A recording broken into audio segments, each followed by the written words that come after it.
After Trump's announcement last week, tariffs have dominated the daily political battles online and across financial and political media. As administration officials and MAGA influencers rallied to defend the president's new trade policy, one talking point framed as a question started to pop up everywhere. It was this: if tariffs are so bad for our country, why do other countries use tariffs? Trump's Treasury Secretary Scott Bessent also asked a variation of this question, saying, if American consumers are the ones who will pay the tariffs Trump just implemented, why do other countries care about them? These talking points were paraded around social media as clever gotcha questions, but they rest on a basic misunderstanding of the anti-tariff argument. The claim is not that Trump's tariffs will only hurt our country or that American consumers are the only ones paying the cost. Tariffs hurt both the foreign producers forced to pay them directly and the American consumers who are stuck with higher prices after the new taxes inevitably create supply shortages. The tendency to think of countries as single, homogeneous units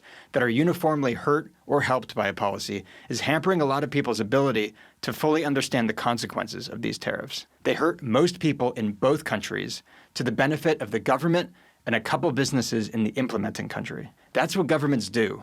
They harm the vast majority of their own citizens to raise revenue and warp all parts of the economy, including foreign trade, to the benefit of their own regime and their politically connected allies in the private sector. The American right understands well that political officials in Europe, the ruling party in China, and the governments of most other countries on Earth are very willing to hurt their own people if it benefits those in power. Just look at how conservatives here talk about European officials cracking down on free speech, or how most other governments have made it illegal for their people to own guns. The right correctly scoffs at progressives when they point to these totalitarian actions of foreign governments to argue that the same policies should be implemented here. The fact that those same foreign governments are also willing to sacrifice the well-being of their own citizens by using tariffs is similarly not a good argument that we should be copying their approach here at home.